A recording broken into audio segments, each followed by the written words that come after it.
Hello everyone, welcome to back my channel.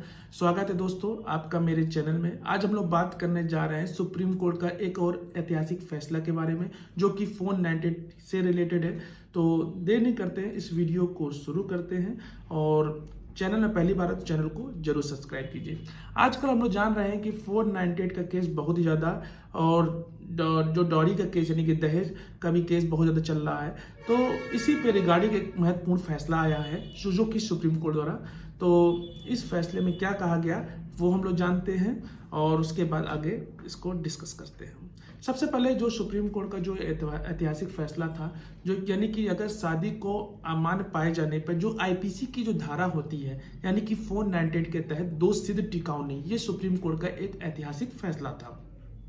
क्या कहा गया इस फैसले पर? सुप्रीम कोर्ट ने कहा अगर शादी को अमान्य पाए जाने पर जो आईपीसी की धारा 498 तक दोष सिद्ध जो टिकाऊ नहीं होगी, इस मामले में अभियुक्तों को आईपीसी की जो धारा 498A और दहेज निषेध अधिनियम की धारा 3 और 4 के तहत दंडनीय अपराधों के लिए दोषी ठहराया गया था। सुप्रीम कोर्ट के समक्ष अपील में यह तर्क दिया गया कि जो पक्षों के बीच जो विवाह हुआ था वो मद्रास हाई कोर्ट के फैसले में शून्य माना गया था। यानी कि आईपीसी की जो धारा है 498 के तहत जो दोष सिद्ध टिकाऊ नहीं होगी, ये एक इंपॉर्टेंट बात इसमें कही गई थी। इसी का सेम व्यू यानी कि शिवचरण लाल वर्मा बनाम मध्य प्रदेश राज्य 2007 के फैसले पर भी भरोसा किया गया था। ठीक है, तो ये एक महत्वपूर्ण बात थी। अब जान लेते हैं इसमें इसका जो स्टोरी क्या थी, इसका जो ब्रीफ फैक्ट वो क्या था। इस केस में ये ब्रीफ फैक्ट था कि जो हस्बैंड थे और वाइफ थे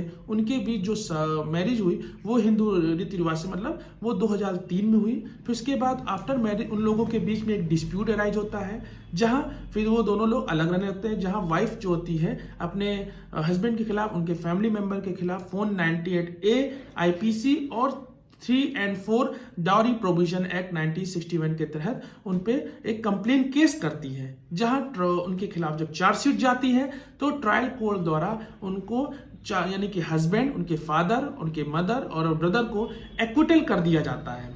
इस ऑर्डर के खिलाफ जो वाइफ होती है वो एक अपील करती है यानी कि एक रिवीजन फाइल करती है जो कि हाई कोर्ट में उसको अलाउ कर दी जाती है।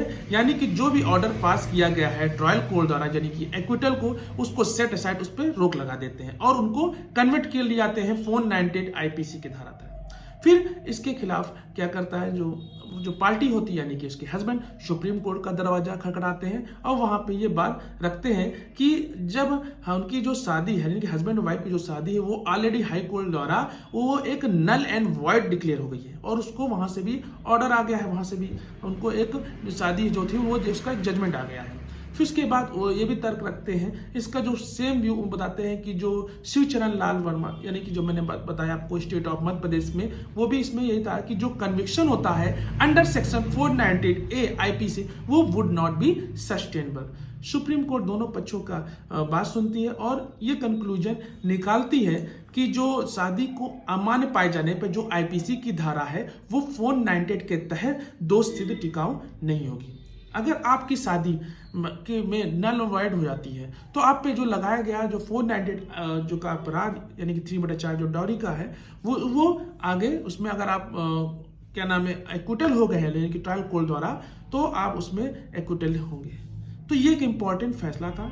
अगर आपका केस इसी से ऐसे रिलेटेड कुछ है तो आप दिए गए कमेंट बॉक्स में हमसे पूछ सकते हैं और अगर आपको इस जजमेंट के बारे में कुछ जानना है तो डिस्क्रिप्शन लिंक में मैं इसका जजमेंट दे रहा हूँ, आप वहां जाके भी इसको देख सकते हैं। आशा करते हैं इस इंपॉर्टेंट जजमेंट आपके लिए बहुत ज़्यादा हेल्पफुल हुआ होगा। अगर आप मुझसे कांटेक्ट करना चाहते हैं तो मेरे दिए गए व्हाट्सएप नंबर पर हमसे कांटेक्ट कर सकते हैं या हमारा टेलीग्राम है वहां से भी हमसे ज्वाइन कर सकते हैं। आशा करते हैं ये वीडियो आपको अच्छा लगा होगा। तब तक के लिए मिलते हैं नेक्स्ट वीडियो में, तब तक के लिए धन्यवाद।